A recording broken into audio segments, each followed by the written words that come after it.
Hello, good morning. I think for most of the people that are joining now this product demo. My name is Steven. I'm product marketing manager at One Click LCA. So today we'll be talking about mostly RICS version 2. I'll do a live demo talking about how we have adapted this standard for using One Click LCA. Should be quite a lot of people joining today. So if there are any questions, please either put them in the question tab in the bottom right corner. You can also put them in the chat. There will probably also be one or two of my colleagues that are answering the questions throughout the session. Um, let's see. Yeah, everything works right now.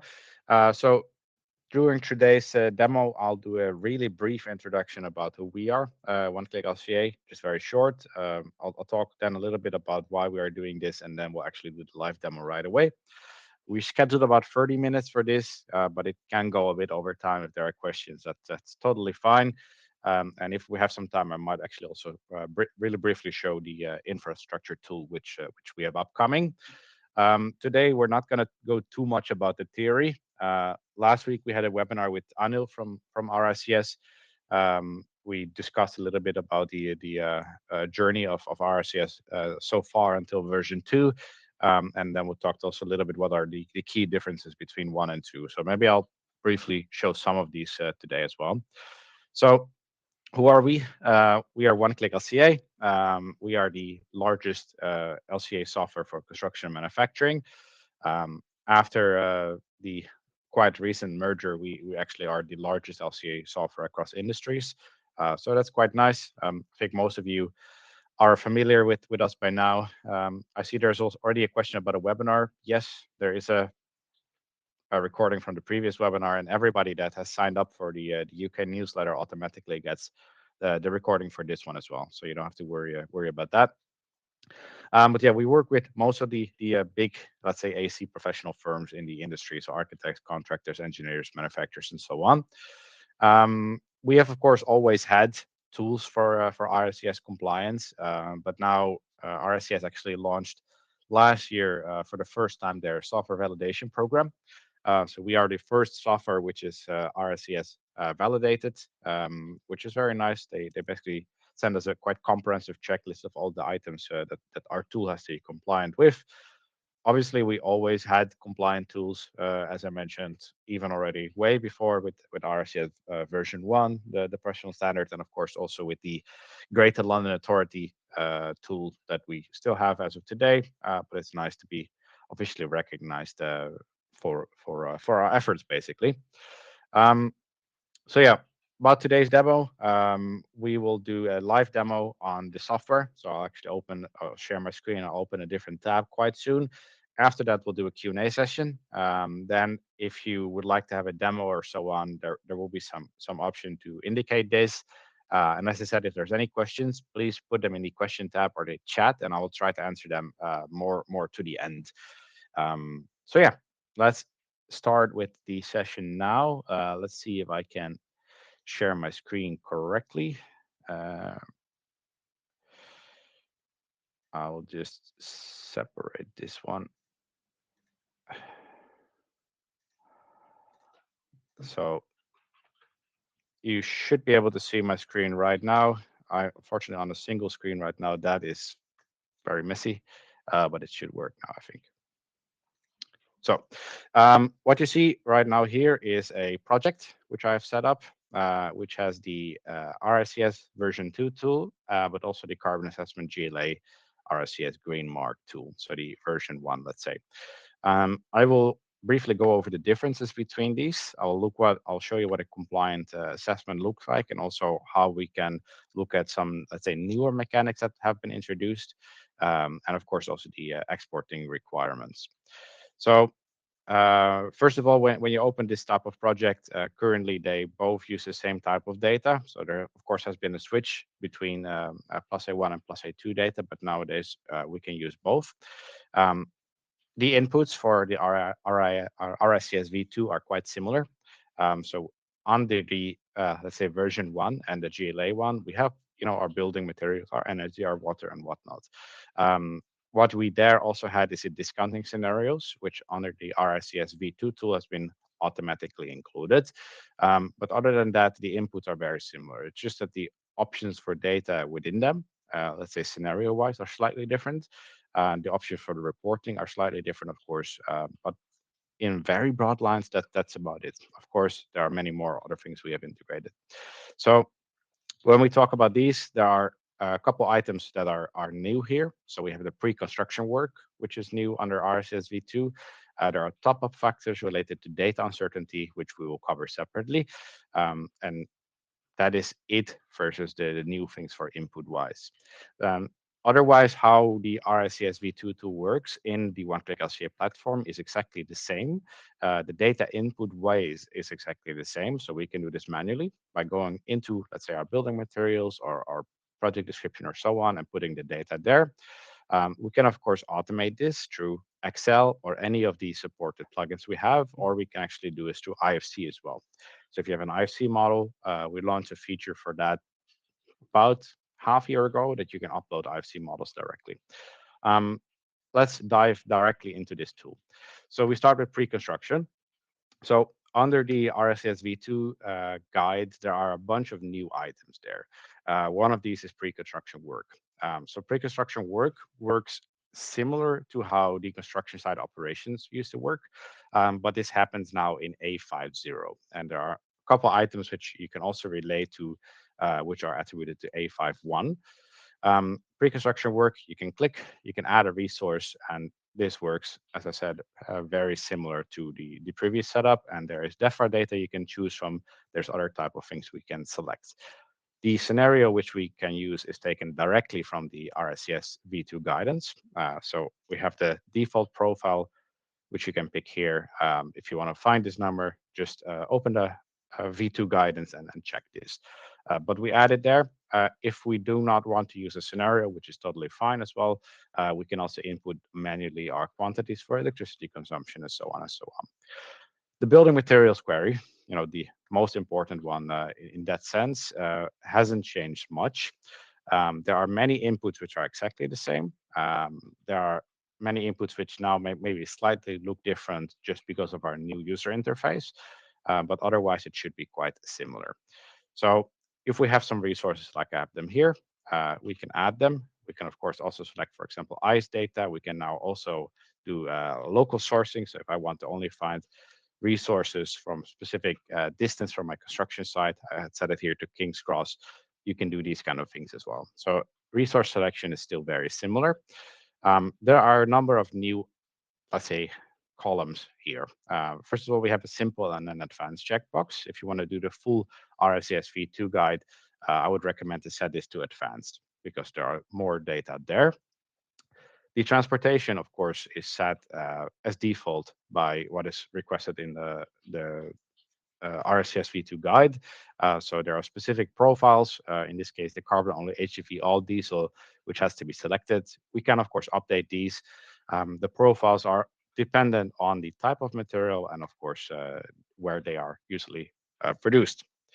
Then we have these top-up factors, which are a new thing, and they are set here.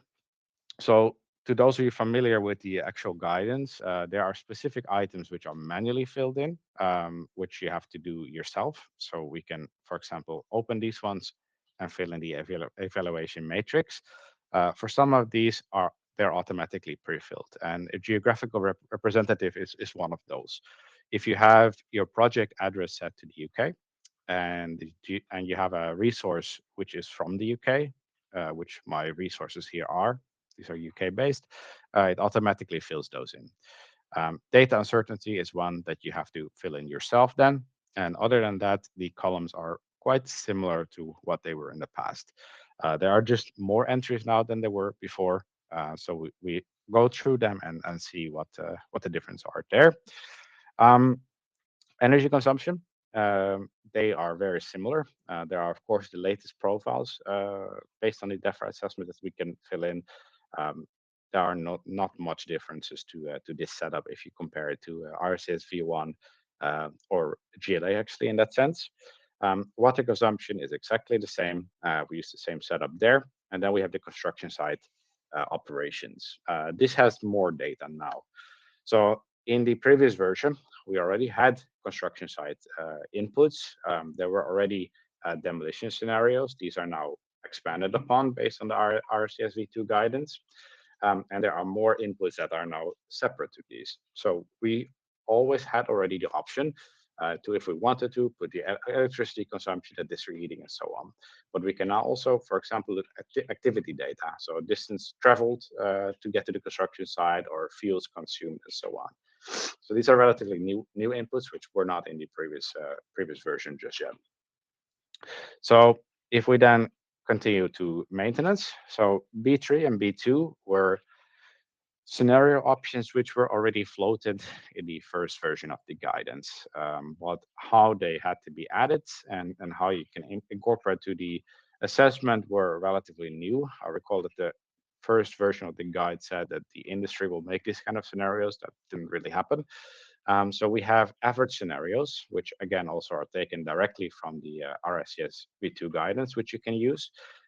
We can, of course, also manually input the electricity use, water consumption, fuel use, and replacement of parts. And then, of course, we have also the repair scenario from B3, which takes a percentage of B2, which also follows the RSCS V2 guidance. So we can do that relatively straightforward as well. Emissions and removals is something which hasn't seen any changes really. There's still the option to do refrigerants. There's still the option to model the leakage and so on. Carbonization of cementitious materials. So if there's any carbon absorbed by air-facing cementitious materials, and then of course also vegetation, if you have any vegetation there. Then one, let's say, input which is no longer there is the decarbonization scenarios. Why is it no longer there? Because it's now calculated automatically. So under the GLA tool that we created back then, which is actually still used, of course, for GLA assessments, you manually had to decide these. So this system changed with RICS version 2. Now it's automatically calculated in the software. So you don't have to do that anymore. When we get to the results page, which I'll show you in a bit, it automatically shows you the decarbonized setup, which is very nice. So you don't have to consider this factor anymore. One thing which we do now have, of course, is the top-up factors. So on our building materials inputs, where we specify the geographical representatives and all these kind of things, we can now also specify other type of items for the data sorting factor. So first of all, you can also exclude it. If you exclude it, it's also excluded from the reports that do require it. So do take note of that. And then, of course, there is the contingency factor for the actual phases. So if we are doing early phase design projects, there's 15% top factor, technical 6%, and post completion, of course, it's 0, because the amount of materials and whatnot that you have there, they won't really change anymore. Building area and calculation period haven't really changed. So they are input exactly the same way. So if we have done all of this, we go to our results. And I'll just load this now. You see, it will have to redo the calculation sometimes. So the format for this one is very different from the GLA tool.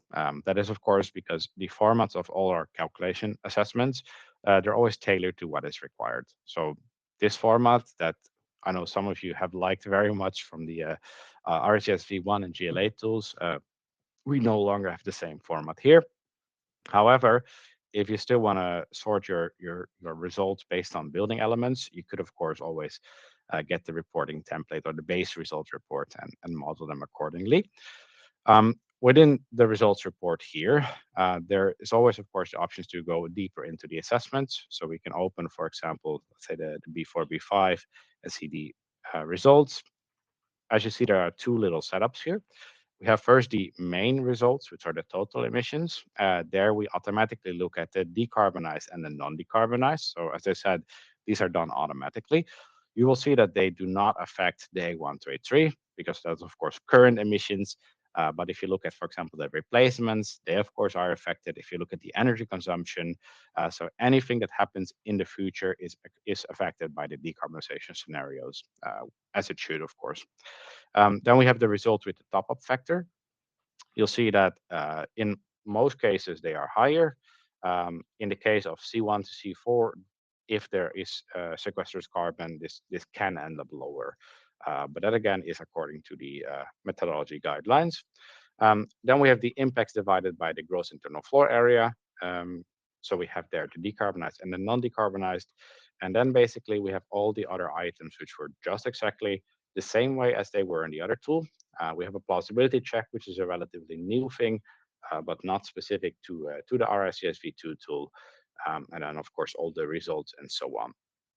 Then when it comes to the actual reporting, we of course have to fill in our results according to, let's say, specific templates. So when we go to the more actions, we there have different type of results reports. We still have the, let's say, typical one-click LCA one.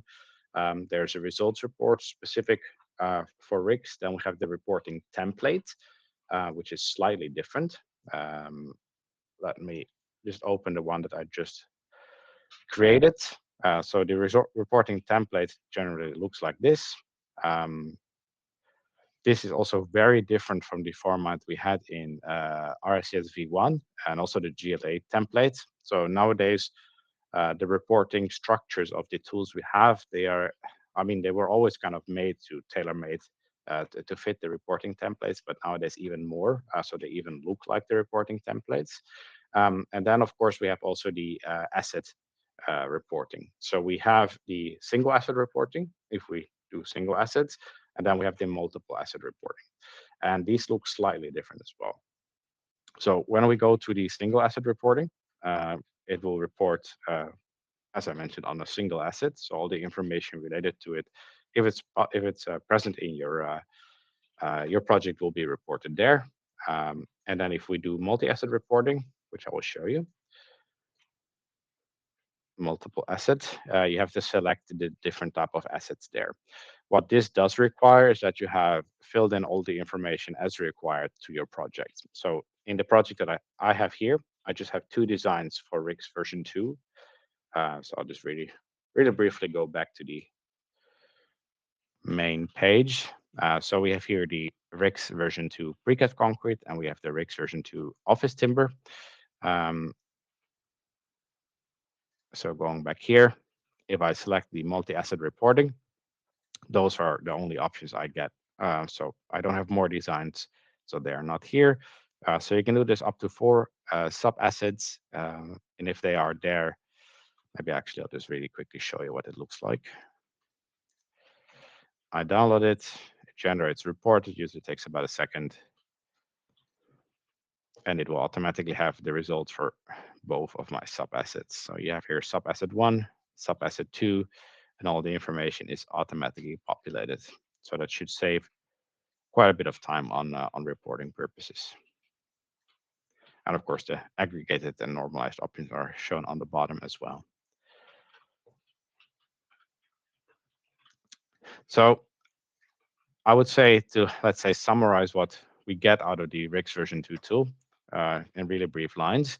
The way for input of data is still very similar. It is similar to how you are familiar with it on the One Click LCA platform. So either it is manual inputs, or we go through automated approach, and there we have, for example, uploading our bill of materials, taking the data from, let's say, Autodesk Revit, Tekla, or what you're using, or perhaps IESVE, or the import through IFC. So that is unchanged whatsoever. But then when we get to the specifics of the assessment, there are of course key differences between RICS V1 and RICS V2. So there is no longer the need to separately include the discounting scenarios. There are enhanced methods for how we do separate different type of scenarios. So scenarios for pre-construction demolition, scenarios for construction site operations, the maintenance, the B2 and B3 scenarios, they are relatively different.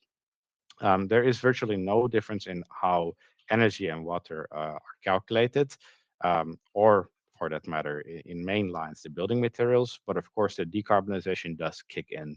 So anything which happens after the construction, so if something is replaced after 5 years, if something is replaced after 10 years, or the energy emissions, of course, they are affected automatically by the decarbonization, which is automatically shown on the result pages, and also in the report. So you don't have to do anything with that anymore. Um, and then, of course, for the results reporting, when you have the GLA tool and you go to the templates, it provides you with the data as to fill in for the GLA template or the RICS version 1. But then if we want the RICS v2, there's a specific reporting template which you have to utilize, plus the summary reporting if we do single or multiple assets. So in really brief lines, that is it. We can, of course, do comparison of designs based on assets. We can look into the different type of uh, graphs we have. We can use perhaps a plausibility checker to check how plausible our specific design is. And this is, of course, benchmarked against other projects in One Click LCA. And then, of course, on the main page, we always have the comparison graphs, which we can look into as well, which are just right here. Now it doesn't show me the comparison between the two designs, but it should work if I click it again. Okay, normally that works totally fine. So in broad lines, I would say that that is it for how the RICS v2 tool works. Of course, we can talk about this much longer, but we don't have infinite time in this type of demo environment. So maybe I try to see how I can stop the sharing of my screen and we can answer some questions. I am so sorry for this disable screen sharing. Whew, that was quite a bit. Maybe we start answering some of the questions and then I can relate a little bit to the software about how we do these kind of things. Let me see, there are quite a few questions, but I will answer them soon. Before we get into the question part, I'll answer the questions very soon, but if you would like to either have a live demonstration by one of our business developers or by perhaps one of your account managers, we will have a poll which you can check, which is there right now. So if you would like to see a live demonstration about how the RICS v2 tool works, if it's something that you're interested in, please check the poll, and then I will jump right into the questions. Let's see. I'll just take the top question as we go. So we have here the question from Hiramoy. Could you please elaborate on why in the results section, the first set of result is different to the result with no top-up factor carbon intensity part? I assume you mean here the main table and the bottom table. That is generally how we display the results reports. So we first display the, let's say, normalized results report, and then if there's any type of top up, either with generics or data uncertainty or whatnot, they are reported separately. They are, however, also in the results reports. So if you want to get the actual RICS results reports, it will also have the top up factor there. Then there is a question. Actually, I started on the wrong side, it seems. A question here from Befania. If I input data uploading an Excel spreadsheet, is it possible to input all the data that you are showing? And if so, how? Or are there still things that I need to do directly in the portal? If so, which ones? Yes, absolutely. So Excel import, I would say, is one of our basic import methods. So if you have a bill of quantity or bill of materials, you can directly upload this to One Click LCA. This process is the same for any of our tools, but if you upload that, it will basically land in these separate sections that you want to get the data to. So if you have data on energy consumption, it can directly go to energy. If you have data on the material quantities, it will go to the building materials. If you have consumption data on your construction site, you can assign it directly to the construction site. So this all goes automatically. So yeah, if you have a comprehensive list, you basically assign it once, it goes to the right places, and that is virtually everything you have to do. Of course, when you then want to look into the data uncertainty, you should manually check those because not all of those can be entered automatically by the selection of data resources. Um, then next question by Vibhuti, hope I pronounce your name correctly. There are more modules. There are more inputs for all the modules, which is good for the accuracy of product. Is there an average rule of thumb that can be used for the A0 module? There is a scenario which you can use for the A0 module. So I would say if you don't have any data, probably use that. But A0 is not a module, I would say, that is typically done in construction. Usually the demolition of the previous asset is attributed to the end of life of the previous assets rather than a new one. So either scenario or for now, if you don't have specific answer, you could also exclude it. But it depends a bit on what kind of data you have access to. I would say that in the coming years, this probably will get expanded upon. But for example, A0 is not a thing in the majority of other schemes that are out there as of today. There is then a question also from Vibhuti on the building elements. The building elements are different from version 1. And when we export the results, we get module-wise results and not building element-wise. Is there a way we can export results for each RICS building element for each module? What would be the best way to report these results? That's a great question. It's actually a very common question that we get. As of today, if you take the basic Excel export, you do also get the data per building element. But indeed, the format of the current resulting requirements or reporting requirements is different from our RICS V1. We currently don't have a exactly matching format to RICS V1, but we are working on a rewrite of the results system that we are having. So in the near future, you probably can actually get a completely separate similar report to the V1. But for now, it would be downloading the basic Excel results report, which reports emissions per building element, and collate it somehow that way.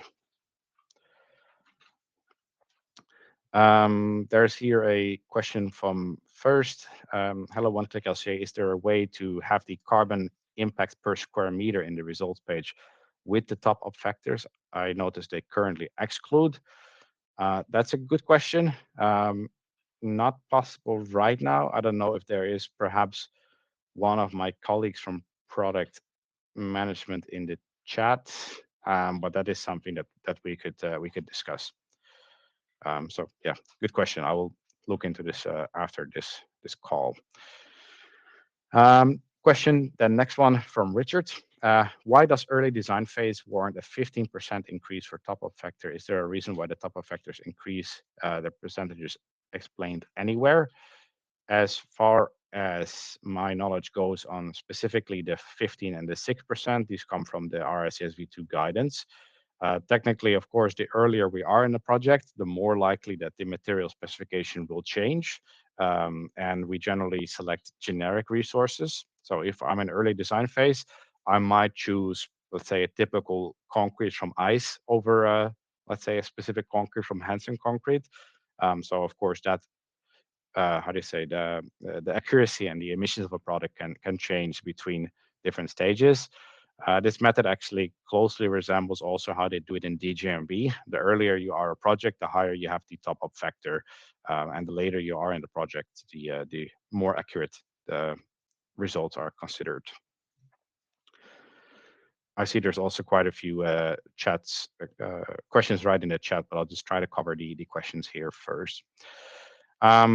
Another question also from Richard. Is there any documented guided walkthrough on this tool examples to work through at our own pace? There is an article on our help center on this, and there's actually also a course on our academy on RICS, RICS V2.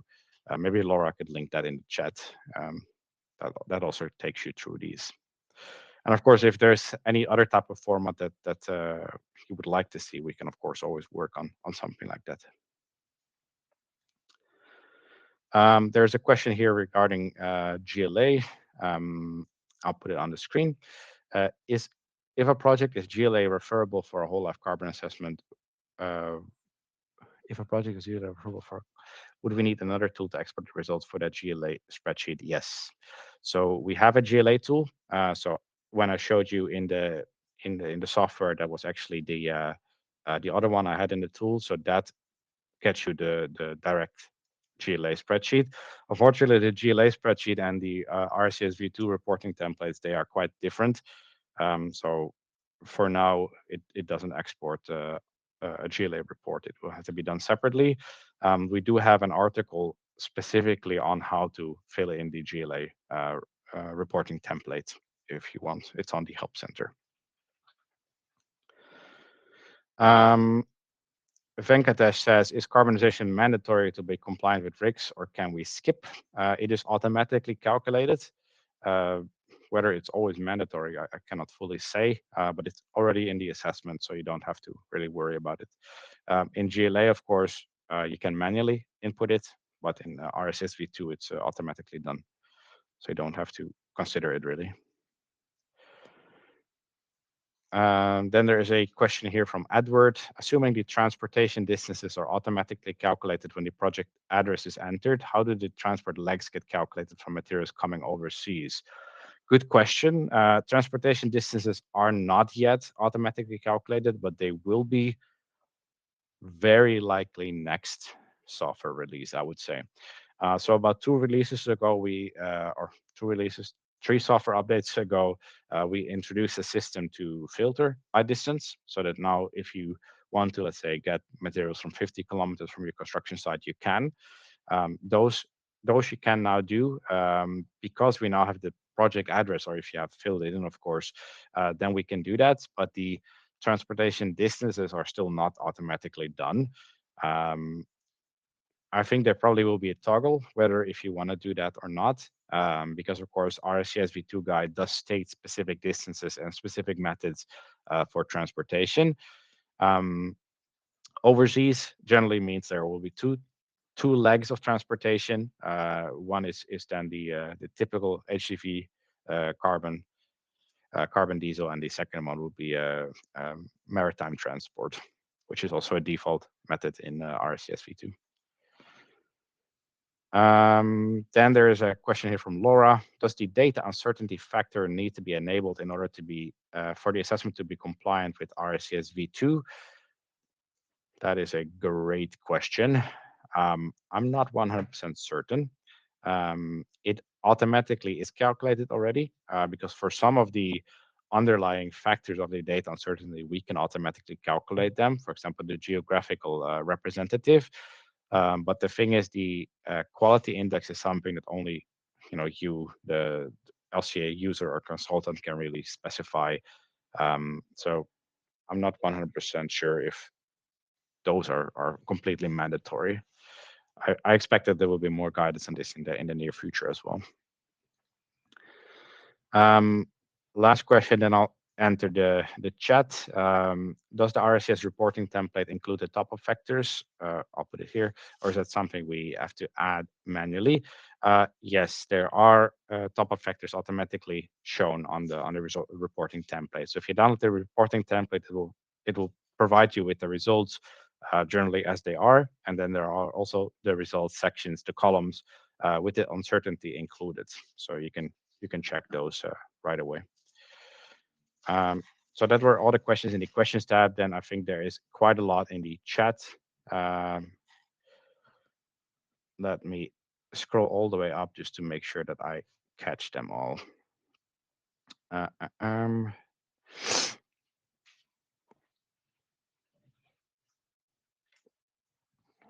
I think some of these I have already answered, so I'll skip those maybe.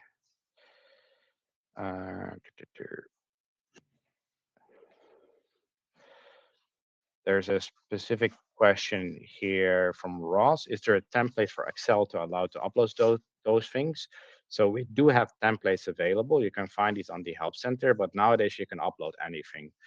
So we made about a year ago quite a few changes to the way how our import system works. So if you upload a bill of quantities or a bill of materials, it can automatically identify virtually everything. You just have to assign them to the right places. Of course, what we do need is, if we, let's say, talk about product data, right? We need the material name, we need the quantity and the quantity type. That is the very least we need. And the same for energy data. We need to know what it is. We need to know if it's, for example, in kilowatt hours or in other type of data. You can add quite a lot of other information like specification data and whatnot, which you will be able to fairly soon trace back to the inputs. Currently, that system, it's a feature we call trace back to LCA. We are still working on the implementation in our new data input, but it will be there probably next update, I would say. So within a month. Um, there's the question from Edward, which I answered. Then there's the question from Matthew about aligned with GLA template. So as I said, for the GLA template, you would need to use the GLA tool. There was a question about the GLA spreadsheet. Maybe I could link that still. GLA spreadsheets. Let's see. So I'll put it here in the chat right here. I don't know if somebody had put it there, but now it's there anyway.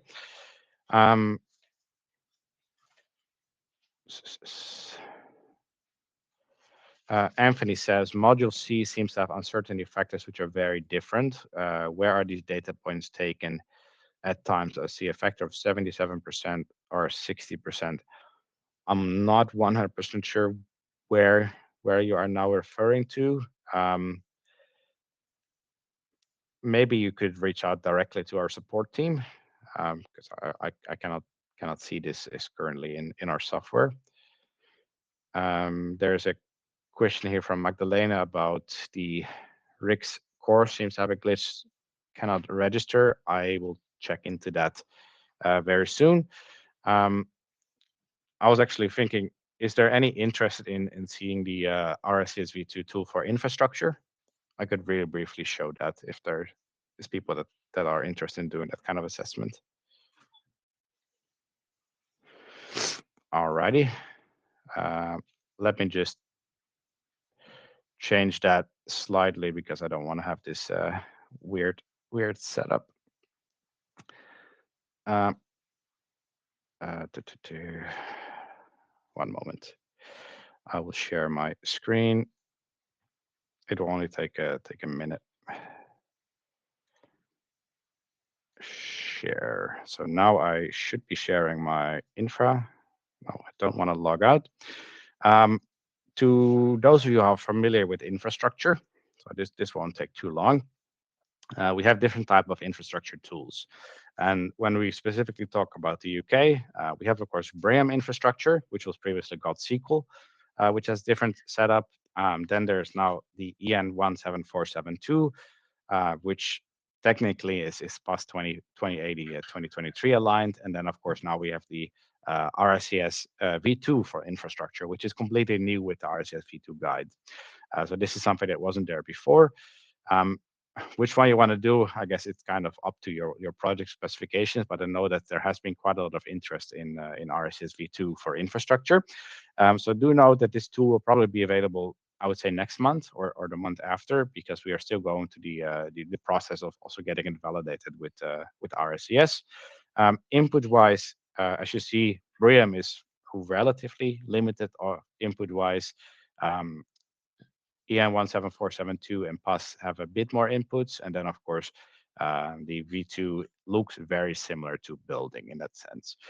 So generally, I always say if you know how to do a building assessment according to RICS V2, you should also know how to do an infrastructure one. There are just slight differences there. And they, of course, come directly to infra-specific queries. So the pre-construction demolition works are quite similar. There are no real differences.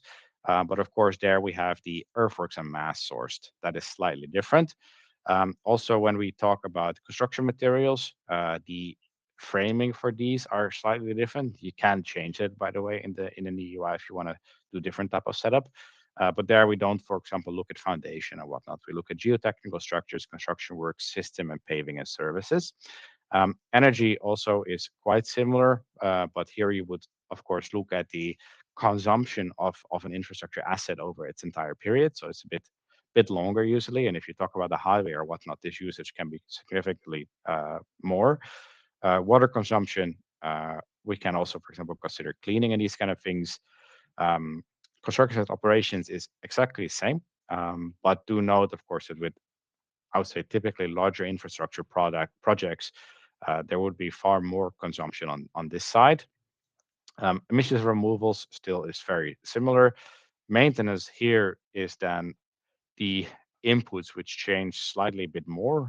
So the scenarios for B2 on RSCS V2, I'm not sure if they are adjusted. Yeah, there are no similar type of scenarios for infrastructure just yet. We have our own in-house scenarios, of course, which you can look into using. Top of factor and calculation period, however, they work exactly the same. So there's no differences, but of course, calculation period, we generally look at a broader scope. For the results page, then you'll see it almost identical to how we do it on the building side of things. There's no real difference. Of course, we have to consider that this is a similar assessment to the building side of things. It's just that the reporting templates, this will be slightly different from what we have on the building side, and that's not completely ready just yet. So that's just a sneak peek, let's say, because the infrastructure tool will come, I would say, probably next month. Are there then still any questions from anybody in the audience that I can still answer?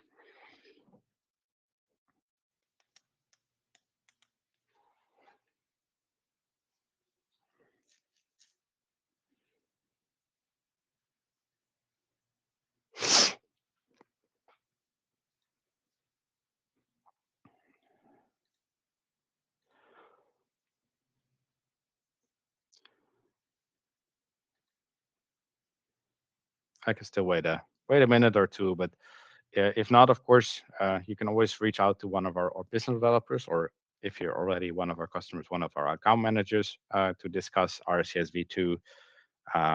As I mentioned, the recordings, they automatically go to you if you have registered, and if you want to if you join our newsletter, these are automatically sent as well.